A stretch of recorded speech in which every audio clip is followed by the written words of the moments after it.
It's coming out of the LA game, we focused in a lot on the movement and positioning of Keane and Dos Santos, and then with Gerrard. And so now when we play Drogba and Piatti, and whether it's Bernier, Bernadello, and then sometimes Donadell from a deeper spot, it's a similar, I think, approach to what it's like when you play New York City FC or the LA Galaxy in terms of keeping track of their attacking players who can lull you to sleep when you have the ball, but then if you lose it in bad spots, come alive and hurt you.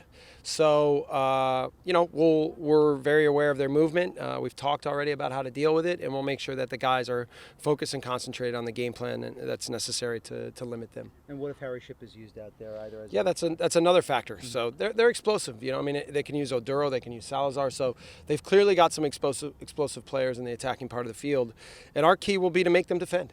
Make them have to deal with us. Make them have to cover ground. Especially, it's going to be a hot day. We're going to try and push the tempo of the game and make it hard on them and see if, then always at Red Bull Arena, we challenge teams to keep up with the game. In your mind, is it an advantage or a disadvantage? Because obviously Zubar, Colin, they speak French. Didier Drogba speaks French. I mean, do you feel that's an advantage for the backline or maybe a disadvantage? I don't really think it matters. Or you mean in terms of Drogba understanding them?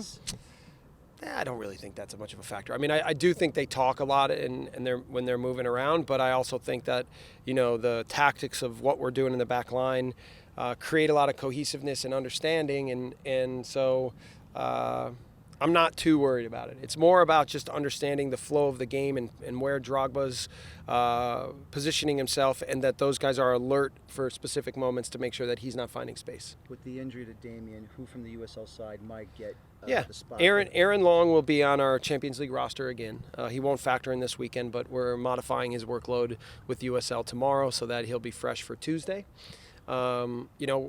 It's a distinct possibility that in that game he winds up being on from the start.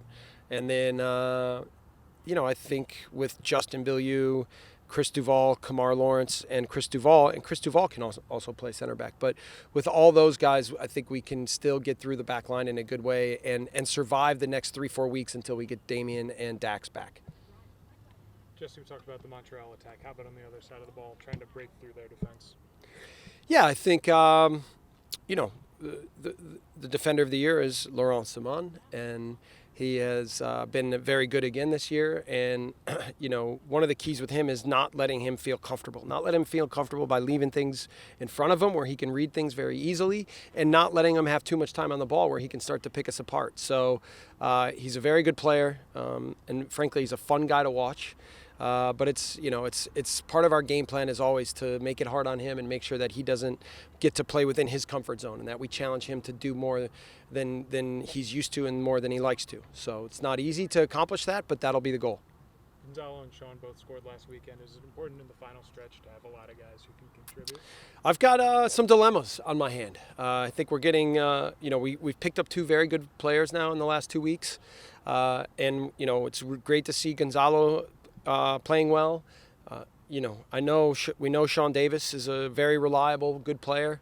It's a little bit now more on the attacking part of the field has been pretty simple to make a lot of decisions. It's the defensive part of the field that have always been challenged because there's been so many guys that have been called upon, and then so many guys have done well, and then I have to figure out, based on what we're going to see on that day, who to put on the field. Now we're getting a little bit more of that on the attacking part of the field. So there's a lot of conversations going on in our coaching office.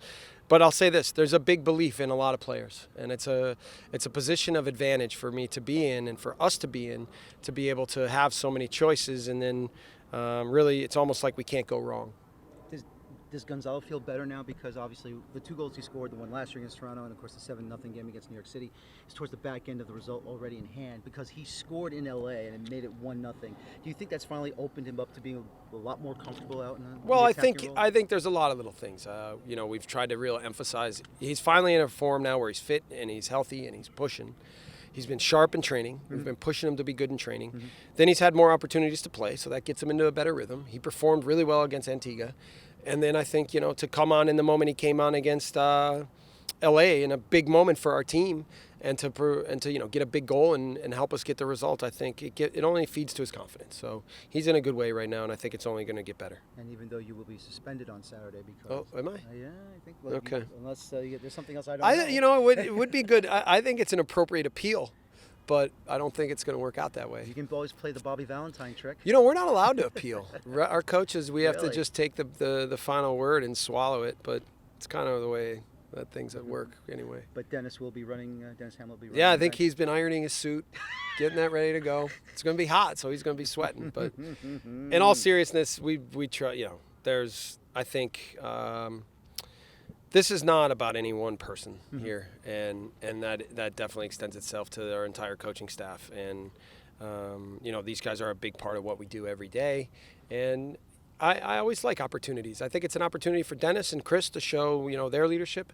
And I think it's also a big opportunity for the team now to take ownership. And not that they use me as a crutch in leadership, but they know that when I'm not there, that it's up to them, in big ways. So last year we used it as a really good exercise, and they responded in a really good way, and we'll do that again this year.